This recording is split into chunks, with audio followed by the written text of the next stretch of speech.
Episode 30, the big 3-0. Here we go. About a week and a half late, I would say, if I'm trying to keep track of my Monday releases. But you're going to have to bear with me. I was a little bit busy. Just got back from a hunting trip, or I should say I'm on the way back from a hunting trip. Currently stuck in a city about halfway between where I was and where I'm going. But we're going to get there. So today, for episode 30, joined by two guests.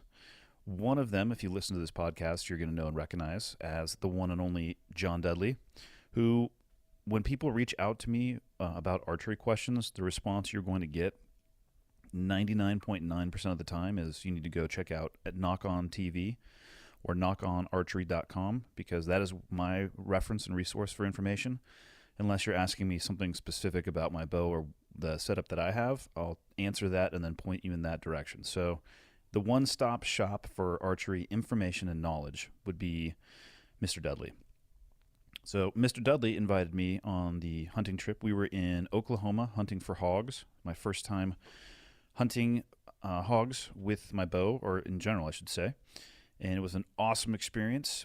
One of the coolest things about it, and this will probably be a repeating theme, I would imagine, the more that I'm able to go hunt and experience hunting with groups of people that I don't know, is the ability to meet people from backgrounds and occupations that I probably would never cross paths with in real life. So the second guest today is Torsten Luth. And we're just going to start off by saying, and I think he covers it in the podcast, that his name basically means Thor's hammer. And I immediately felt inadequate as soon as he brought that up, because Andy is just short for Andrew, and that's all it means. I can't really compete with a guy whose name is Thor's hammer. But having said that, I never would have met Torsten if it wasn't for this hunting camp. He spends, from what I can tell, the majority of his time on the East Coast. He has lived in New York, the city, and upstate New York for quite some time now, but came over from Europe, specifically Germany. And what would be the best way to describe this? I'll just say he's a heavy hitter in the music industry, specifically Atlantic Records. So if you wanted to ever meet or know or talk to somebody who knows how the industry works, or you have questions about it, this would be the guy. And like I said, the repeating and common thing is that we came together over our desire or passion or love of hunting. And I just think that that's awesome. You can get people from such diverse backgrounds. They come together. You'll realize pretty quick that hunting is not as easy as you might think. So you share a little bit of suffering and then some laughter. And in my opinion, that is the recipe right there for camaraderie. So I was incredibly lucky and fortunate to get to meet the guy. And now I'm going to harass him for the rest of my life and stay in touch with him. So here we go. Episode 30 from the ranch in Oklahoma, post-hog hunt. Here we go. Okay, got the red smoke. Gun run, north or south, west of the smoke, west of the smoke. Okay, copy, west of the smoke. I'm looking at danger close now. Come on with it, baby, give it to me, I need it. You're cleared hot. Copy, cleared hot. I think we should start by you two describing how you met, because I'm curious to hear how that went down. How we met? He called me one day. How did you get your number? I texted it to him. So I was watching Instagram, maybe something, social media nonsense, and he had bought Harry a record player. Yep. And you guys were buying a Led Zeppelin album. Well, that's what I bought him for his first ever album, and it was the only one he had.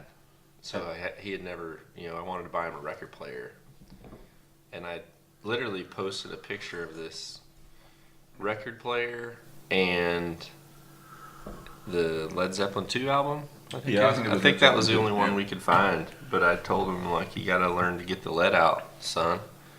And I don't even know what that means, but I saw that and I just thought, okay, well, here's a man who taught me archery. Let me tell him about music. See, but you guys are too far ahead. How did you find him on the archery scene? Like, you were already following him on Instagram. You were Oh, at how I Archer found first? him on the archery scene. Yes. Um, I mean, like, how did you meet? How did these two powers come together? Well, when I bought the farm upstate, not a farm, it's not a farm, like a little ranch, I had lots of spare space and I thought I should have a bow, which is like the natural thought to have, you know. And so I went and bought this bow, but I didn't know how to shoot it. So again, you know, there's a YouTube video for everything. And I went on YouTube and looked for archery instructions, and I didn't really find anything that I liked. There was lots of nonsense, nothing that had any interest to me. And then I gave it up again because I was like, this just sucks. And So you're saying archery is not easy when you don't know what you're doing. when you don't know what you're doing, it becomes quite complicated. And if there's no one to teach you, so, which there isn't that many people in upstate New York. And then I don't know whether I found him in another desperate attempt, I think, to find somebody who knew what they were talking about and not just shooting arrow nonsensically through the air. I either found you first, I think I found you first, and then I saw something, and then he was on Rogan's podcast, and I saw that. I don't know whether I knew his name, and therefore went to Rogan. This came all together, or whether coincidentally he was on Rogan, and I saw that, and I was like, "There's a man that intelligently speaks, and I understand what he's saying," and that was it. The Rogan connection, yet again. Yeah, but how did Powerful. it was? I think it was the other way around. I think it was him. I found him first, and then I found Rogan because I didn't listen to podcasts really. Yeah, you are right about that, because that was the one time that I can actually say that, because you told me that. Forgot what you saw. I think it was like the Knocked and Ready to Rock segments, because you bought a bow press too.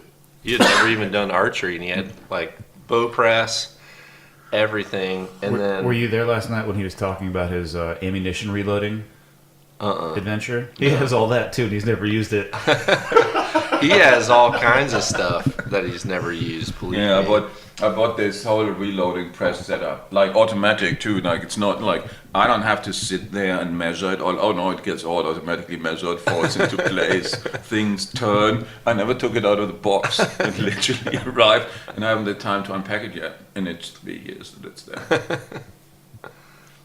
Yeah, I think you saw on my social media that I was going on Rogan's podcast. Didn't you and Trina listen? Yeah, Trina and I would definitely. She was definitely there for that and then we bought her bow, which she doesn't really shoot, but she's got one, looks cute.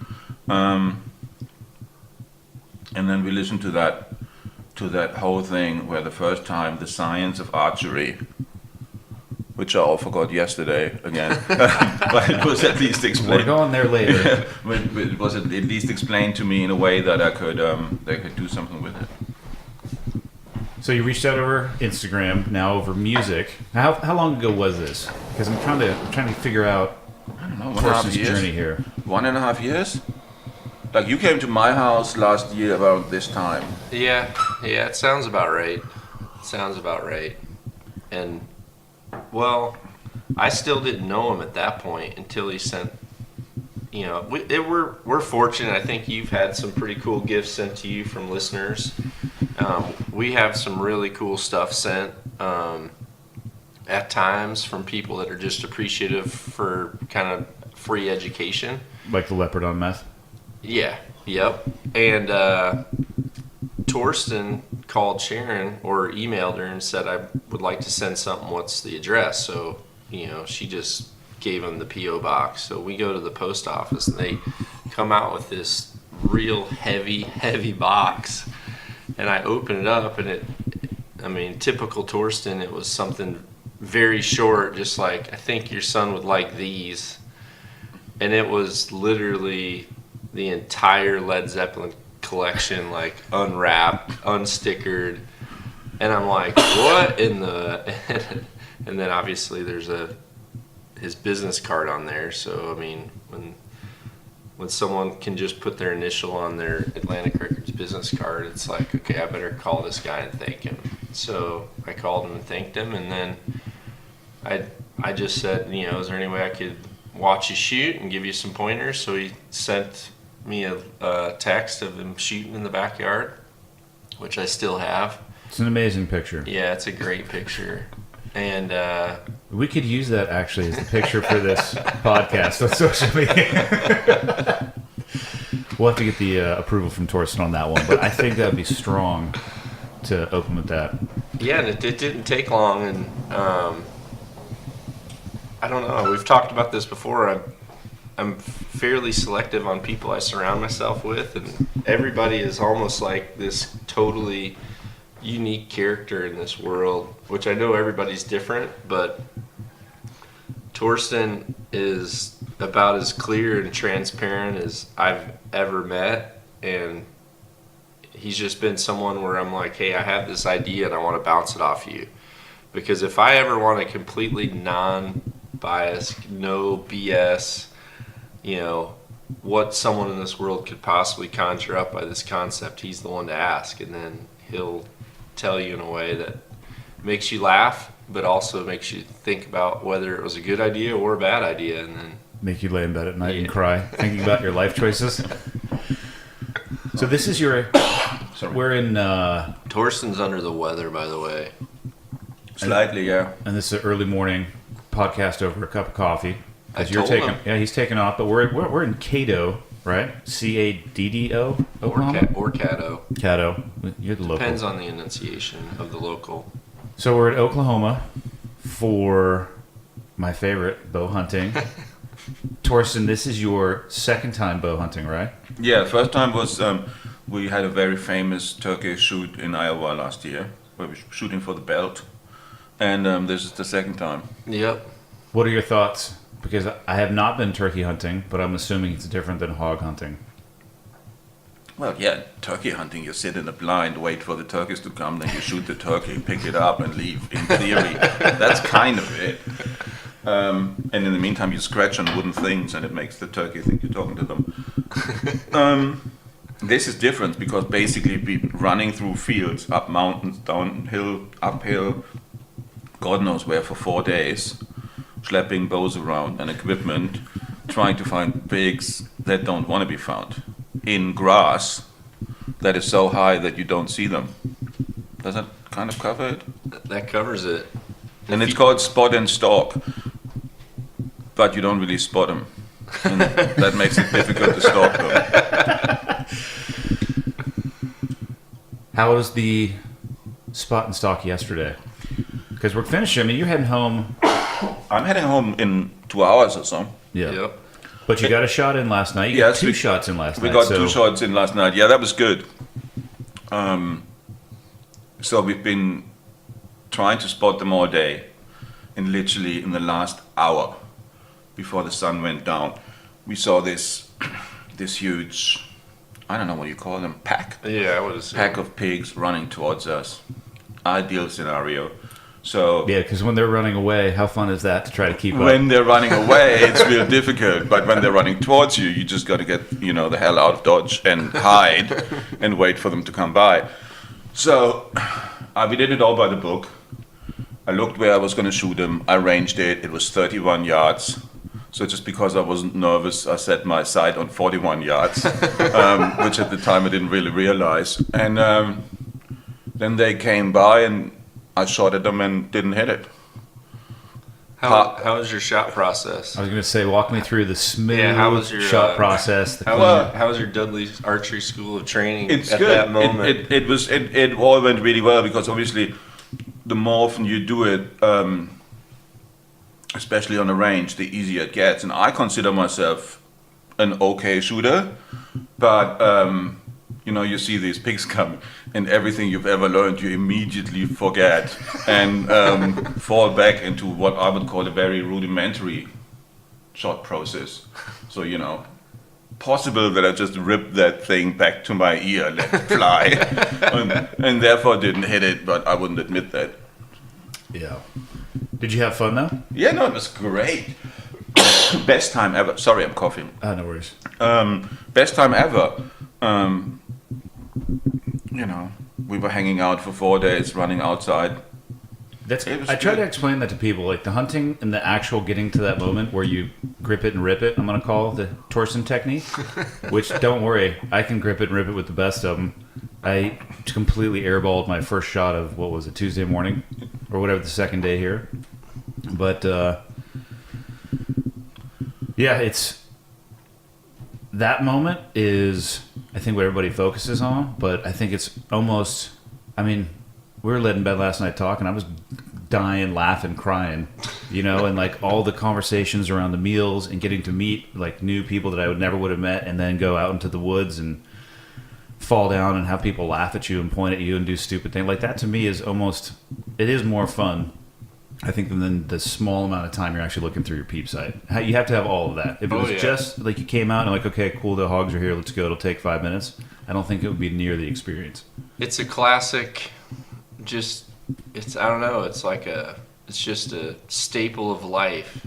If you work hard for something and have sacrifice and hardship and humor to build up to the moment is more valuable. You remember it more. If you just came out and, like that first night now that you've hunted all week, you realize how lucky that was, because I was literally pissed that didn't happen every time we went out. I mean, I was a bit jealous, I have to say. So we're arriving here. Yeah, we might as well tell people what happened. We haven't really unpacked, and Dudley, because that's how he is, was like, oh, we go hunting. I was like, we're going hunting now. We got a call. He's like, 10 minutes. Be ready to roll, boys. So we just jump in the... With 15 minutes of daylight, I'm like, I'm pulling up. Have your crap on and be standing on the deck. We're going for a quick run now. So, yeah, we jumped into the pickup truck. I'm not saying by what company because I have to bring it back later. I don't want them to know. So we jump into the pickup truck, drive down this mountain in this pickup truck. I'm like dying that this pickup truck's getting ruined. Drive on this road, and we stop, and Dudley goes, "There's pigs." Easiest thing in the world. It was legitimately 15 seconds after we passed that gate. Yeah, there's pigs. The two jump out of the car. We don't see them for 15 minutes. Suddenly you see like a green dot flying through the air. You hear a squeal. Silence again. Then 15 minutes later they come back and say, done. Black pig down, I think, was the... Black hog down was the hashtag for the week. So, and I thought, okay, that's going to be cool. If that's how it goes, we just drive around. Get like... For 5 to 10 minutes at a time. Yeah. Shoot a pig. I mean, I was going to bring a cooler for all the pig parts I was going to take home. I'm glad I didn't, because it's really like horrific to take an empty cooler around, but to bring an empty cooler back, that would be too humiliating. But it's not like, it's not like that every time. Yeah. You went more than a day without actually seeing some. Yeah. Yeah, fast forward to day 2 when you got to do that same stalk with me. Pretty much the same thing that I did with Andy. On day 2, I finally got to go with you. Oh. How did that go? That was another amazing John Dudley moment, because we've been stalking all morning. No, we've been trying to spot and stalk all morning, but we were running around all morning. So I come back totally exhausted. I'm like sitting there lighting a pipe, ready to have a drink, relax. And I hear, Torsten, like shouting. I'm like, fuck. I'm sorry. No, I'm like, it's internet. You can say whatever you want to. So I was like, oh God, what happened now? So I run down. They're already standing by the car. Grab your bow, and off we go. So I just grabbed my bow. I didn't have a hat. I didn't have really anything. No water, nothing. I would jump into some vehicle, drive down the mountain. Are you calling that drive down to the fence a mountain? The hill, whatever you want to call it. I think the elevation gate is maybe 75 feet. Down that? That's whatever it is. We change difference in height, elevation difference, blah. And now we're on the road, and there's the pigs. And the pigs are moving. Is this when I was filming them with the drone? That's when you were like, So we got what we were doing right before this was stuffing our face with fresh.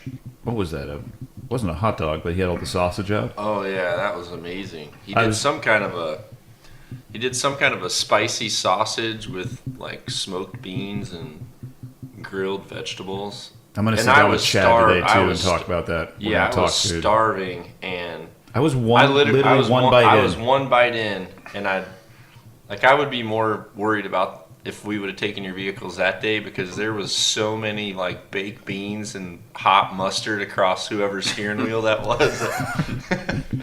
We literally got back from the morning, took a bite of food. I was in my first bite, and Dudley goes running the other direction, just going, hogs, hogs. So I stayed and threw the drone up in the air to get just an idea of the size of the group, and I couldn't believe how fast they were moving. If I didn't have that overhead to show the group, and it was not only how fast they were moving, it was how precise their directional travel was. Like they like assume they found the corn, and then pew, they're gone. Yep. And we're talking little pigs too. There was some little. They always follow that big female. That big female in front just leads the pack all the time. So she was leading the pack away from Torsten, which gets us back to the experience. yes, who hadn't had any drinks or food at that time. So we're now following John Dudley on the road, who's following the pigs. Following John Dudley is not easy. So the big man, he's just basically moving forward. And I'm not saying we were running behind, he was walking and we were running, but that was kind of the speed thing. And it just didn't stop.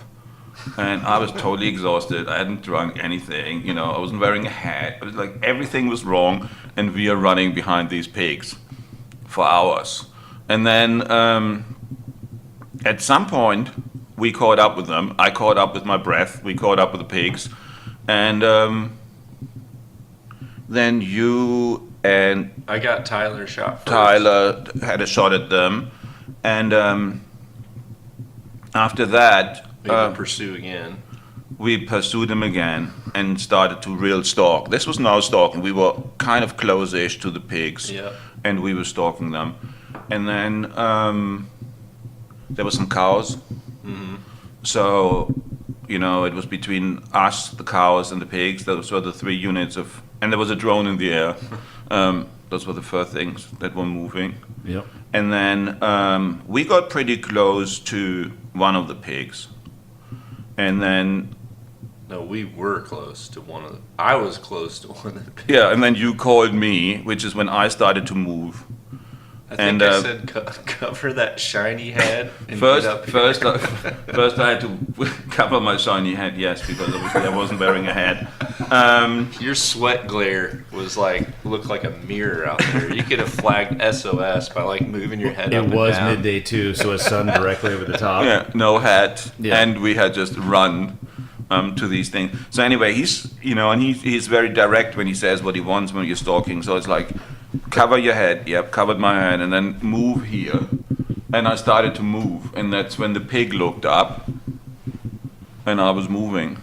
And that's it, huh? And that was that for that moment. And then they moved, I don't know, 40, 50 yards.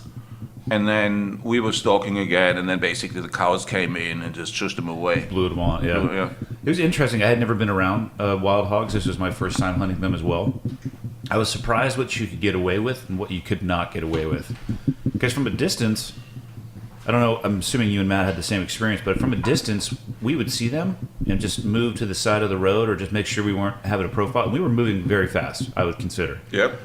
And then as long as their heads were down and they were busy, Right. the other day when Dudley and I, we were crawling on our knees. And I mean, it's easy. I just get directly behind him. And I agree, the closer you are to an animal, the more precise his guidance becomes, which is good. That's in his moment. That's his zone. But you could. They actually tolerated quite a bit, because we were walking on some dry leaves and Yep. making some noise. But then also, if you sat there and listened, they're making a ton of noise too, with their head down, throwing stuff up in the air. It was really cool.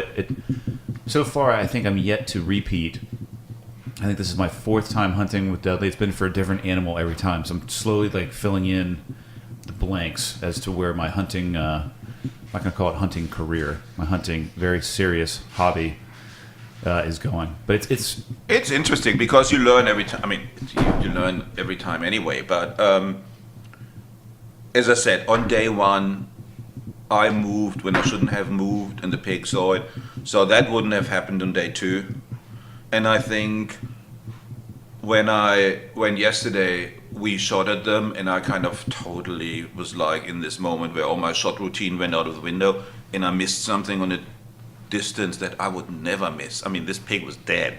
Yep. Anybody who would have had their thoughts together would have hit that pig, no question. So let me ask you this: do you? I think I would do it again today. If I would do it again today, it would be different because I would have known that and would have remembered not to lose my mind. Good point. Have you ever, in your shot training or practice, do you ever try to elevate your heart rate or replicate that feeling? No, that's something I'll have to do. I think run like I live on a little. I call it mountain. Some people call it low height elevation. So we're talking like a 25-foot. No, it's a bit. It's kind of steep. I would do that. I should do that. Probably run down, come up, and shoot down instead of just standing there with a drink. Easy. Well, those are fun days too. But what I will say, believe me, I've been in that moment many times.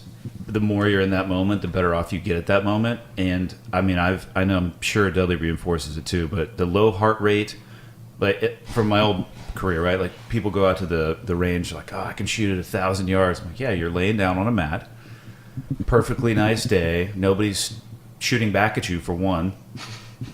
Which changes things and accuracy wildly. Yeah. Your shot routine is compressed down to a microsecond.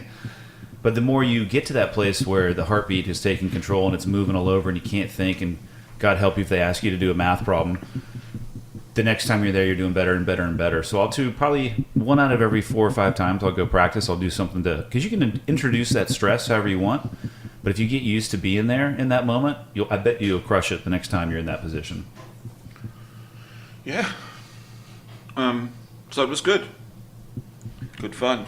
I'm glad I'm leaving though today. Like the cooking's killing me. As in, I haven't had more carbohydrates than in the last 3 days. Like in the last year. Like it's delicious. Yeah, I'm gonna sit down with Chad, the guy cooking for us later today. It's really good. He's an amazing cook. But boy, oh boy, oh boy, we eat rich here. Are we? Yeah. Like casseroles with cheese. Oh, yeah. And yesterday we had shepherd's pie with cheese, and then there's potatoes in there. I haven't had potatoes in. Yeah, but cheese is fat. You keep saying cheese. The carbs would be. Put the potatoes that are underneath the cheese. Yeah, that is molten on top of it. And in the casserole, I don't know what that was, but was it grated potatoes? We shredded. It was like shredded potatoes, right? We had some mashed potatoes in the shepherd's pie, which was carb, and then we had shredded potatoes for breakfast in the breakfast casserole, but mainly with the sausage in bread rolls. I didn't have bread rolls. Were there bread rolls? Well, we had the those the hoagies. The one you got one bite of and then went running around. So Torsten, how many people in your line of work bow hunt? I almost feel like you might be an anomaly. Yes, there's not that many people in my line of work, and then out of those. I think it's a single-digit figure. So we have to go backwards too, because we got to explain to people how you got here from Alabama, because I get just a tinge of accent. So we got to. So you're German from Germany. So take me back to how you decided to, or how you ended up in the U.S., because there was London in between, right? Yeah, I used to work in London all the way through the 90s, Tony Blair years. And what were you doing? What type of work? Same. I was running international marketing departments for Sony Music, and. But hold on, how did you get for Sony? Because I like the story of how you started working for them. So we're gonna go back further. Okay, so Why don't we start? Torsten comes out as a baby. Yes. What's Torsten's your first born. word to your mom? So I used to be an officer in the German army, and ran tank platoons for them, and then. I stopped that and studied law and finance, and worked for the Ministry of Finance for the German government. and did. It was an agency called Federal Asset Office, and we dealt with everything that the German government owns that's not money. So real estate, we bought land, we built pipelines. Coincidentally, we were also the people that were responsible for paying out for war crimes, which was quite weird. And so I did that, worked for them, and that's only something you do during the day. So in the evening, I used to go to shows all my life, and B, I love comic books. So I helped a guy who had a comic book store in Germany, who was a friend of mine. I helped import comic books from America for him, just because I could speak the language a little. And the comic book store was next to Sony Music. So someone bought comic books there, and I met these guys. And they were obviously a record in the music industry, so they used to go to shows too. So they recognized me because I'd been around all their lives. And we started to talk, and they were like, "Hey, you shouldn't work for the German government, you should work for us." And I said, "So what would I do?" And they're like, "Oh, you can become marketing assistant." I'm like, "I don't know, I studied law and finance, I've got this glorious career going, I was made, they couldn't have fired me anymore. It was all done. They flew me to Berlin, discussed my future. I was like, yo, this is all cool, but I have to leave." And so I became a marketing assistant at Sony Music in Germany when I was 28, which is really late. Is it? Yeah, because most people who join the music industry, you leave college, I guess, in America. And just start right there. And then you start right then. I started 10 years later than everybody else. Yeah, but you know what? You were gathering music knowledge and experience during that time period. Yes, no, it was all good. So I did that for about 6 months, and then my assistant days were over. And then I met people in London who worked for MTV. And then MTV moved me to London. I stayed there for a while. And then I went back to Sony and ran marketing departments for them, which I'd never done. Neither had I run a marketing department, nor did I know anything about international. Especially a finance guy. Those are normally two polar opposites. Yeah, but I wasn't really creative. The other one seems like they'd be very analytical. I wasn't really a good finance guy. I was just bored and didn't know what to do. And the whole thing about it was quite a diverse thing, the Federal Asset Office. It was not a bad time. We did some cool shit. So I wasn't really a finance guy. It was just part of what I did, because you have some knowledge. But so I went to London, stayed 12, 14 years in London, I think. As I said, all through the 90s, which was a good time. 90s in London, good time, Britpop. I don't know whether anybody in America knows about these things, but I looked all my life after Oasis and Fatboy Slim and bands like that. At some point I became real close friends with Lemmy Kilmister from Motorhead. We had a good time. And then in 2005, I left Sony and joined Warner Music. And in 2007, they were like, "Yo, you're coming to America." I was like, "No, I'm not." And they were like, "Yes, you are." Here's your plane ticket. Here's your plane ticket. And they moved me to America. And ever since then, I've been here. Was it a little bit of a shock moving to the U.S. from Europe? Yeah, I never wanted to move to America. I had just settled. I had bought a little house in England. It was all kind of starting to become nice. And I came here. Good fun, though. Good fun. Yeah, I bet you've seen a lot of changes in the music industry. Yeah, when, I started in the beginning of the 90s, and the beginning of the 90s, CDs were just like a gold mine. It was a gold revolution. It was a gold mine. People were making so much money off CDs. And then if you look at 97, 98, I don't know which year Napster came in, but that changed everything. And I think it was, it's just after 98, 99? Yeah. 99 maybe. So Napster comes in and changes everything, and suddenly everybody's losing their jobs because the music industry started to downsize because they lost so much money. None of the people, maybe one of the people that started with me at Sony in Germany has still got a job in the music industry. I remember as a consumer, rocking, you'd go to Blockbuster Video on Friday to get your VHS tape, and then you'd on the weekend, you'd go literally flipping through the CD collection. So they were making so much money. Is that because of the margins that were in the CDs? People were buying so many too. Yeah. It's not just about margins. If you think about it, an album like Titanic, the soundtrack to Titanic, sold I think 35 million copies, and then the Celine Dion song, "Heart Will Go On," whatever it's called, that was on the album. John and the Brad of all Brads know that song well, yeah. It doesn't matter, but she sang the title song to Titanic, so Yep. the soundtrack sells 35 million, and her album with the track on sells another 30 million. That's 65 million records just based on one song. These people, like the amount of CDs that were being sold was just incredible, and all that stopped because people just, they still consumed music, but they consumed it in a way that people weren't getting paid. So you're talking about now the download, the way people So, consume music now. but a lot of people, illegal downloading, obviously was the first big thing, and then at some point things got not really better, but stopped being as bad when iTunes came into the download business. Mm-hmm. So it changed to digital, and now with streaming things are great again because I think streaming kind of democratized. Is that a good word? Yep. The music consumption. And it's the first time in the last 2 or 3 years that I think things are going up again. We're hiring people. Before that, like I would say from the end of the 90s all the way, people were losing their jobs and people were downsizing. And for the artist as well, I mean, they're not getting the return on their investment for their time Most definitely. like yeah. they were before. Yeah. What for an artist in general? I mean, I don't know how much about it you can discuss or what's not private or public knowledge, but like for an artist, where do they make the lion's share of their money? Is it from touring? Is it from making the album? I would say that at the moment touring is huge. Touring and selling records. I mean, I still call it selling records, but Is anybody still printing CDs? Is there a small market for that still? yeah, CDs are still being made. There's just a small market. I mean, it's getting smaller and smaller all the time. I'm just waiting Vinyl has got a resurgence. No, I'm not Yeah. saying that that's what's changing all our lives, but people start buying vinyl again, and that was really dead. I mean, people weren't making vinyl all the way through the 90s. They printed a couple of hundred copies.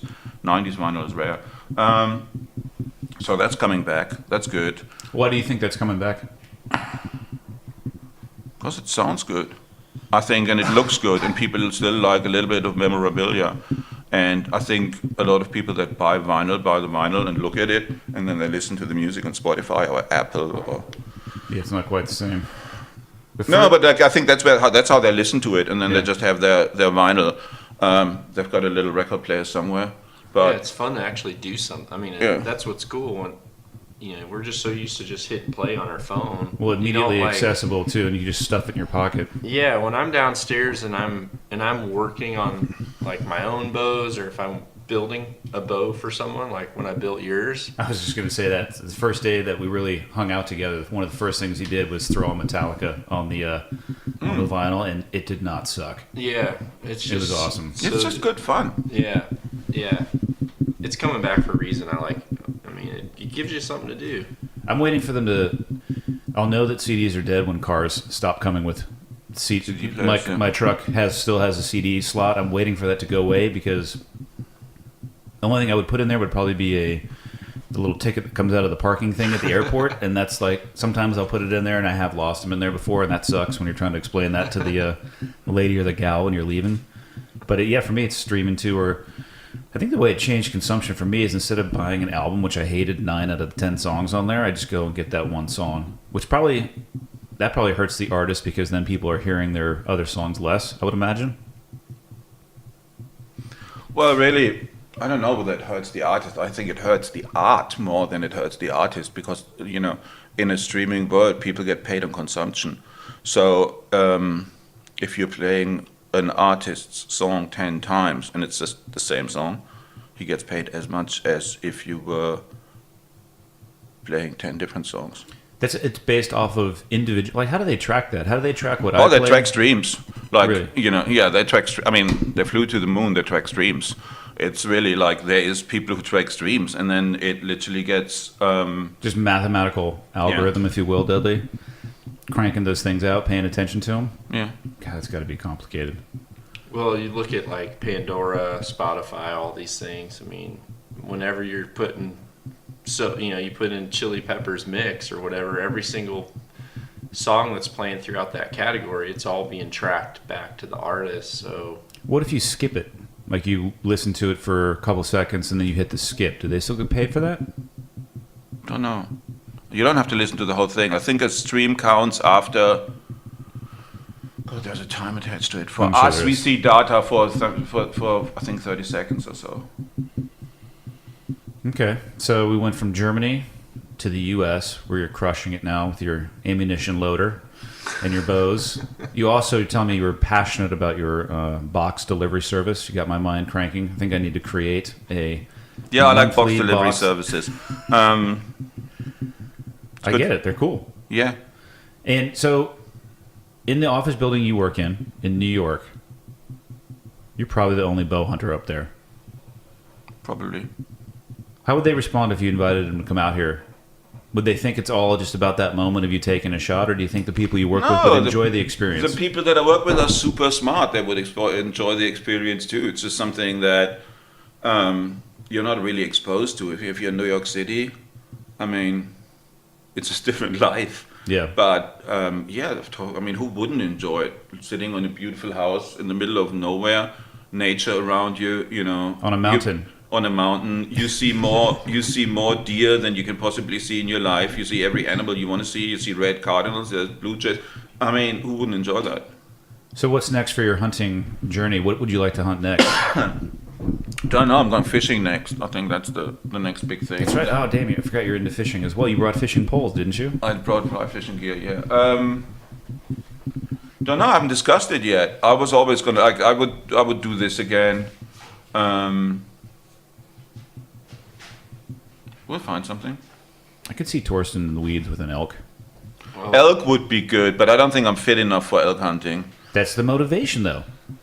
That would be the motivation, yes. I think elk would be good.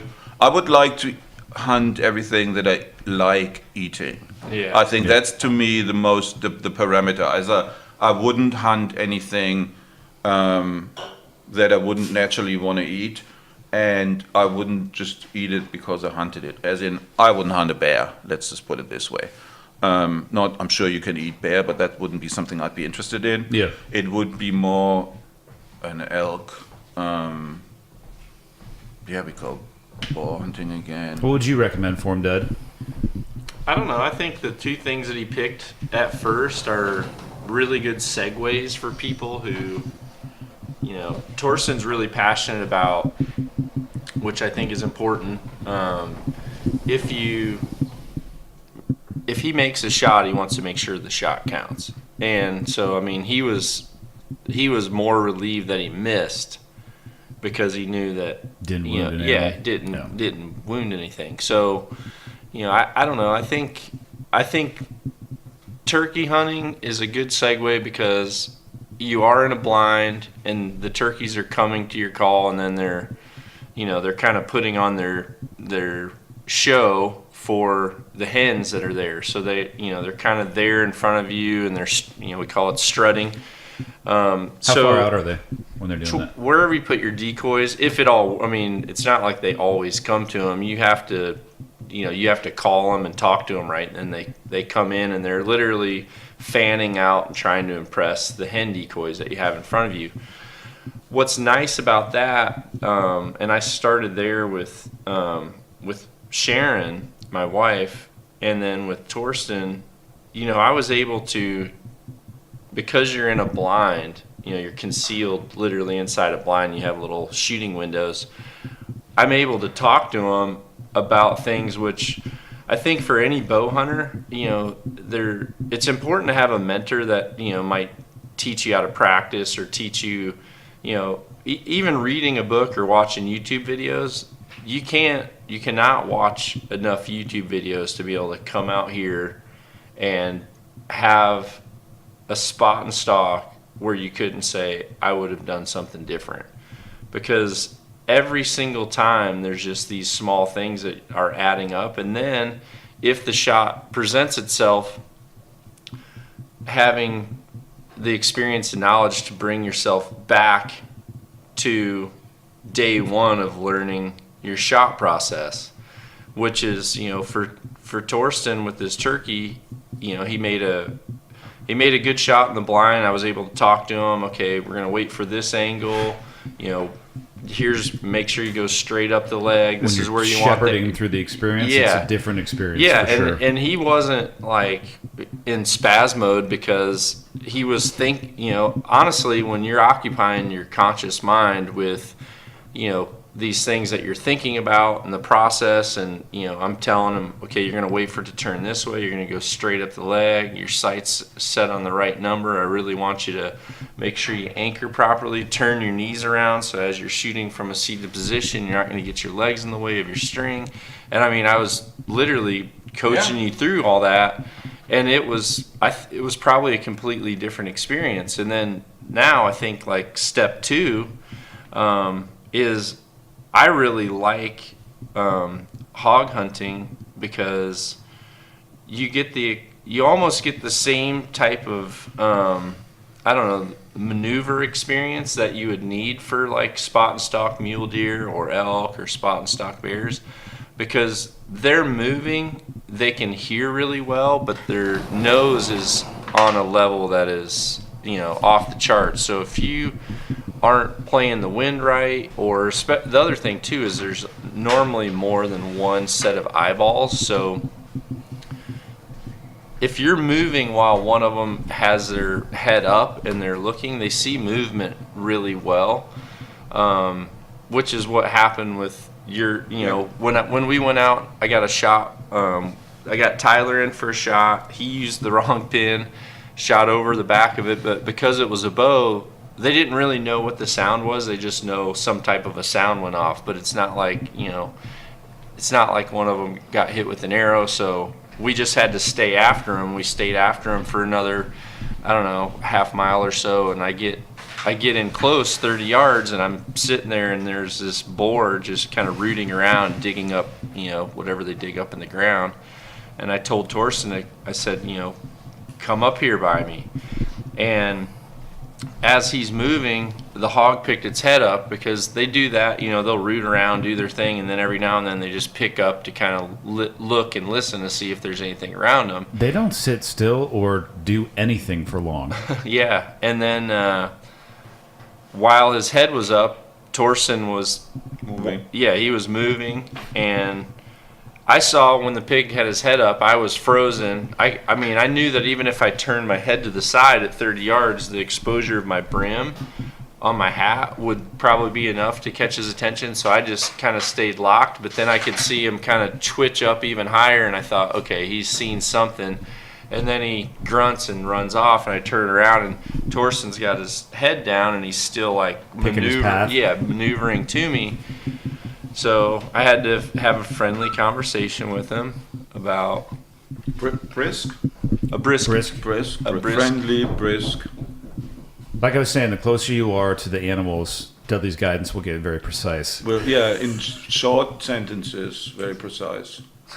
I can't imagine trying to figure out all of this stuff by yourself. Like you said, the mentor being the huge role. Like I cannot. People reach out to me, like I've told, like man, where do I start? I'm like, you're asking the wrong person. You need to ask Dud. But because I'll get hit up from email like, hey, I've been bow hunting for 5 years. I'm figuring it out on my own. I'm yet to have any success. I'm yet to see any animals. And that's a long road to hoe without having somebody who has that knowledge and being able to put all those pieces together. That would be one of the hardest things I can imagine trying to find, especially if you're not having any success and you're just having failure after failure after failure. That'd be really tough. Well, I'm really fortunate in, one, I got exposed to hunting from my Uncle Kenny, who is probably one of the best whitetail hunters I know still. And he hunts some of the smartest whitetails on the planet. The whitetails that live down in the deep south, like Mississippi, they've had people and dogs and groups and gun hunter. They've had people chase them for so many years that they are on an entirely different level of smart. And I started really young, and I remember, he would say, okay, he had all these reflective tacks that he would put on trees, and he would drop you off, and he'd be like, okay, follow these reflective tacks. And he was adamant about go in the dark, out in the dark all the time. So I would have my little green, and he'd say, take this green light. They don't run away from a green light. I don't shine a white light at all. So I'd follow these tacks all the way through, and he'd say, I've got a little path on the ground where I've raked the leaves. Make sure you're stepping on that raked path. And I always, I was young. I never really put two and two together until all of a sudden I start trying to whitetail hunt for myself up in Illinois. And I think I went like maybe 10 years of hunting in Illinois before getting it wasn't 10, but it was probably 5 in Illinois before I was able to get my own deer there. And it didn't seem like I was doing anything different. All I was doing was not having someone there to do all those little bitty things. Like, I'd go out and put my own stand up, and I wouldn't realize, okay, well, I put my stand up where the sun's shining on me, so every time I move, the sun's glowing. the sun's totally shining on me. Or, I don't know, I'd pick a spot where I'd be hunting in a transition area, and I may only hunt for, the early season, so I'm sitting in this transition area, although all the deer are out on a food source, and I just, you never put all these little bitty things together. And then Chad Ward, people. Chad Ward's trying to cook some amazing food for us, so he's in the background trying to be quiet with a roll of aluminum foil. Impossible. Yeah. And then fast forward to when I started shooting professionally, or I guess working in archery shop shooting, there was people around me that were really good hunters. So I would get to hear things, I was literally almost hearing real life, like what you would read in an article about how-tos. It was good hunters that I was getting to listen to all the time because I was behind the counter at an archery shop. So you're just hearing these guys say, yeah, I tried that, and then this is what happened, so I did this. And I mean, it was how-tos constantly. And then once I went to work for a bow company, well, now, it's like Torsten, he's, from the music world, he's around the elite of the elite. Like, his company is sponsoring the best out there. Yep. And they're, so he's got conversations with the best in that field. And then there was a few people at the factory where I worked where, they were legitimate hunters, really, really good hunters. And I had a lot of opportunities to go to cool places because of where I worked. So I would be, I was almost what you guys are getting experience with me, I guess, when you come. I had that experience 20 years ago when I'd get to go on a hunt with some of the real tree guys or whatever, and you pick up these little tidbits, and then Gotta be a sponge. Yep, yeah, and the more you do different styles of hunting, the more you pick up different elements of being. I mean, you just start to polish yourself in all these little bitty areas where, that's why I think if he wants to someday shoot an elk, this is the perfect place to start, because unless you're going to say, I want to go on an elk hunt where I'm sitting in a ground blind on a water hole or at a wallow or something, or, like even for, like, I think Torsten could go do antelope and he would be totally comfortable if that was an animal that he wanted to eat, because you're sitting there and you're waiting for them to come to water. And that's not for every hunter. They don't necessarily like that style of hunting, but that is a style. Versus if he wants to hunt elk, he's going to need to know when you spot something, you got to put the gas pedal down, and you got to, I call it being fast, being still. I wrote some spot and stock articles called "Be Fast, Be Still." And that's what it is. You have to learn when to, like, mash the gas and then shut the car off, and then mash the gas and shut the car off, and then you got to know when to just let the tires roll. There's like these different speeds, and if you don't do it exactly at the right time, then the reality is it is hunting. Yeah. People see us post success a lot, and I mean, I think I'm fortunate that my success probably is high percentage-wise with the different types of things that we do, which we didn't have success in France, so it's a balance. Yep. But there's a lot going on. There's a lot of times where it doesn't work. I mean, there's a lot of times where I look back at France and I think, if I ever have another hunting situation like that, probably what I would have rather done was bundle up and go to that one hillside where we saw them rutting the entire time. Yep. And just literally stage up in those rocks. Like, I think we could have backed into those rocks and staged up there and just literally stayed there for a whole day or maybe a couple days, because the crust on the ground was just too noisy for 3 people to get close to something. That's just the reality of it. I mean, I was walking around the whole time thinking, if we're not going towards something and see it first and stop and then let it close the gap, this just isn't going to happen with quarter inch of crusty ice on the ground, and 3 guys stomping around. I thought that yesterday sometimes when we were going through the woods. 3 people in the woods make an awful lot of noise, and 3 people can try to be as quiet as they want. They'll never be, at least, I mean, I'm sure there's professional quiet people that have learned this, but like regular people, you can try to be as quiet as you want. You will always be loud somehow, at least loud enough for something to hear you. Well, that's what what was it, 2 days ago when they came down the hill and we stalked for probably 45 minutes. I don't know how long it was, somewhere between 45 minutes to an hour and 15. And we went down to socks with, you'll love this, the pants stuffed into the socks, because I know you're a fan. Yeah.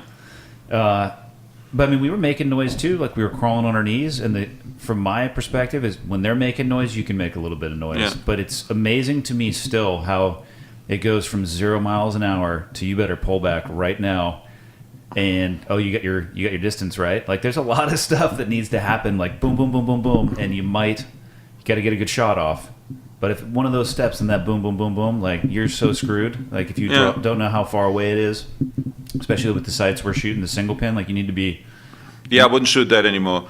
Like Really? I would never hunt with a single pin sight again. Like I love single pin sights for everything, for 3D, for like even like in the backyard when I like to constantly shoot different distances at different targets, but I would never hunt with a single pin sight again. You're going to save it for that 3D type stuff and then just do you hunt with the 3-pin, or are you going to switch out altogether? Well, this dude that I know, this friend's coming up with a new sight, and you can just switch them. And you have this thing, and I've seen it, so I know that. It's out now. You can talk about it. What do you mean it's out? Like, you'll be able to buy it soon. Okay, well, there's his new site. You can switch it. Yeah. So I would do that. I would totally get that, and I would never hunt with a single pin sight again. I love the single pin sight because the optic is so clean. You can see everything in there, but I have to agree. So the one I'm shooting is the Fast Eddie XL, Yeah. I think. So it actually has 2 pins. So I'll at least have 2 different. Yeah, and I had this real cool one, and I still have that. And when I bought this Axel sight, which I love, I took it off. I had one, I don't know what the company was, but it had 3 pins, and one of them would move up and down, and the others were fixed. I think that's kind of like the one you have right now, Dad. It's an IQ sight, yeah. That was really cool too, because you can set like you have your 20, your And then you have the 30, and ability then to slide. and then one slide. So that was quite good. And I just think that just from the last couple of days, I'd prefer something where You have an easier transition. yeah. I think I've only hunted with that single pin, and I think, and I've only been hunting until August, but I think since then, I've only had the chance to dial it to a precise actual distance a few times, and the rest of it was holding a little bit high or a little bit low, because things go from nothing's happening to, oh my God, I need to do this right now. Or even out here, you draw back, you dial your distance in, and I'm trying to relax and settle in, and the pig will move a little bit. So now my distance is a little bit off. Did it get closer? Did it get farther away? Like, let's party. What's about to go down here? I'm considering switching to I think it would be, yours will have what? The 3 pins, and the third or the bottom will be movable? Or how's yours going to work? Because I know you have a I don't- slider for distance. I'm not sure what I really wanted 4 or 5. I don't know if you could hear that. I really wanted 4 or 5. I used 4 just to cover me 20 through 50, because what I find is after 50, having a 50 to 60 pin, it starts to get, you really have to know your setup to know, where do I hold for 54? Where do I have to hold for 57? Like, am I going to hold my 60? Is it 3.5 inch drop, or, is it a 4 inch drop? Like, you really have to learn. So I just like, after 50, I like to be able to really fine tune the sight. And I feel like if I'm inside of 50 yards of an animal, especially like with, the majority of your guys' experiences, I would have literally had my hand on my rangefinder, my front hand would be on my bow. I would have got the range, literally lowered my release to my chest, hand straight forward to my release, and been back to where all my motions are in front of my body. Yep. Whereas when you're trying to like turn your bow to the side and now roll, You got to make a step in between there, and then you look up from And they've moved and again. They've moved again. You're like, God, and then you got to go back to the rangefinder, and then you got to go back to the dial. yeah. And I mean, having I guess some experience with your setup, if they've moved 1 or 2 yards, that's not really a big problem. It's not a problem when you're close. It's definitely a problem when you're further out. So I don't know what the everything comes down to skews with when companies make decisions. I'm happy that they pretty much implemented the majority of the things that we asked for, and the things I liked and didn't like about pretty much every product out there are all put into this. But when it comes to the small things like what type of mounting block it's going to have, or I'm thinking selfishly about my setup, and they're thinking, well, we needed to work on 7 different models of bows, and we need the number one sale on the shelf is a 3-pin sight, not a 4, or maybe they'll say it's a 5, or even there was a year where even the color of the fibers. I worked on one of the very first IQ sights, and then they moved it into a Sherlock sight model, and they were adamant about yellow pins, and I was just saying, I hate yellow. They It's not wash easy to out see, really, especially midday with good light. yeah, they wash out fast, and the owner just really thought yellow pins were cool, and he just said, yeah, this looks way cooler on the shelf, and that's what they went with. And then a few people took them outside and thought, I can't even see this thing, and then they hated it. And so there's a fine line there. I don't know if it'll be 3 or 5, but I asked for 4 just because I like to defy the man like Torsten. In between the two. All I'll say with all that, you can have the best sight in the world and the best rangefinder. If you lose your shit when you pull back, none of it goes well. But that's what I'm saying. Like, you can have all of that stuff, and that's the one piece of advice I do give people when they reach out. I'm like, listen, just try to stress yourself out. Regardless of how you're training, get your heart rate up and try to get into that moment.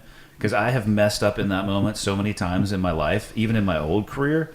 Like, again, I was a sniper on a 1,000-meter flat range, and then it became a 2-way range, and my effective distance went way back down. And then only over years does that build back up. Did the best guys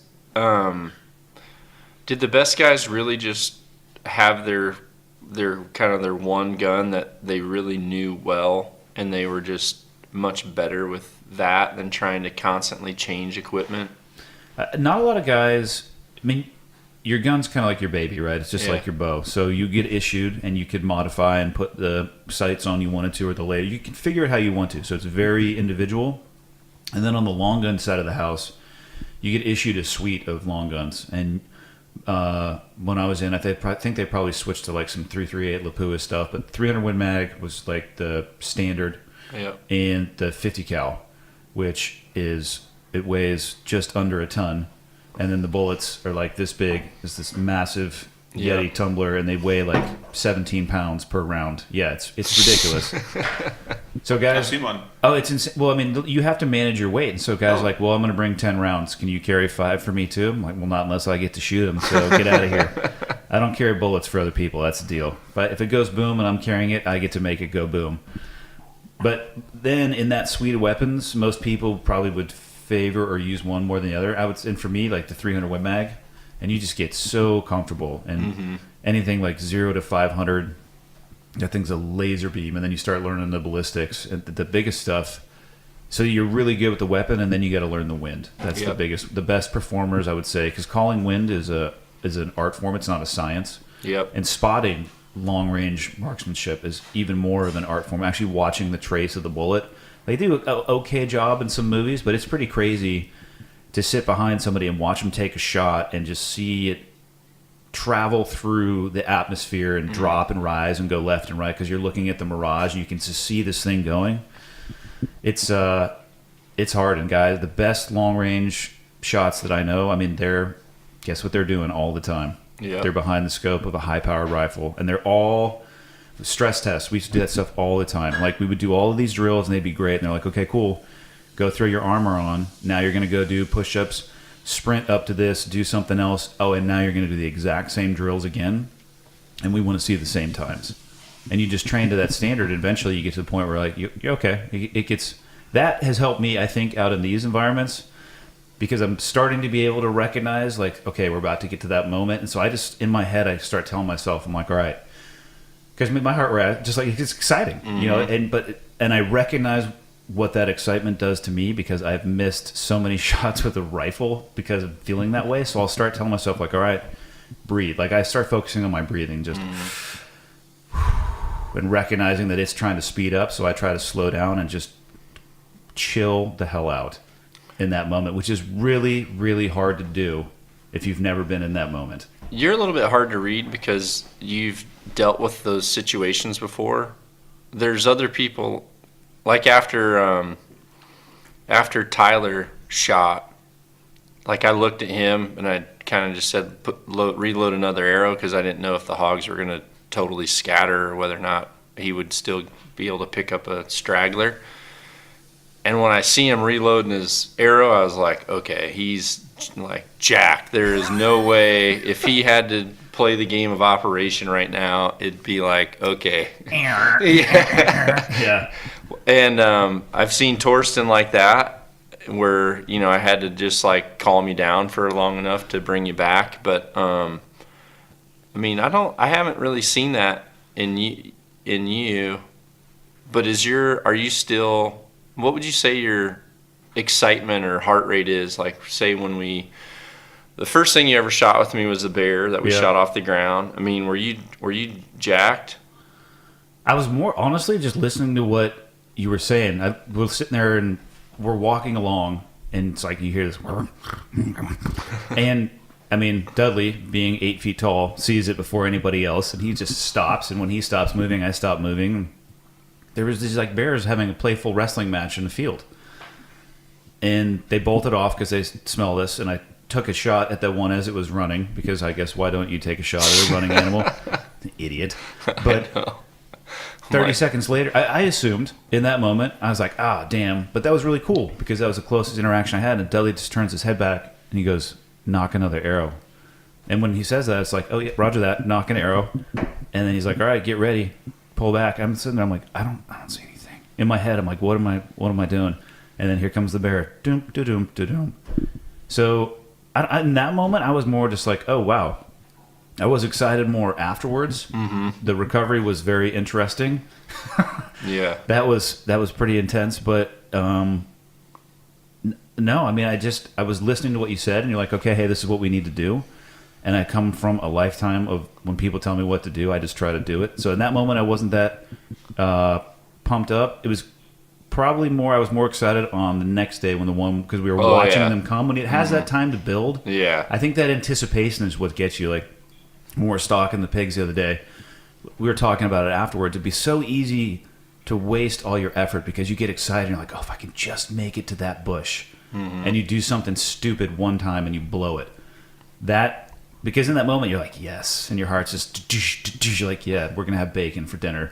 So I start getting excited, but to go back to the old job, I recognize what that does in my own performance. So I try to reel it back. I try to reel it back as soon as possible. I never want it to get to the point, because believe me, my cup has spilled over many times in situations where it shouldn't have.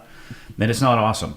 And you look back, you're like, wow, that was not the person I wanted to be in that moment. So my thing is recognize way early and then just try to stay in control. And just, for me, breathing helps. Like, just as we're moving up there, and then by the time we get to the point where I pull back, I'm usually pretty calm by that point. Having someone with you, it's just like anything. If someone with you is totally jacked up and they're nervous, it's a rising tide. Yeah, it's a rising tide. So for me, I get so into it.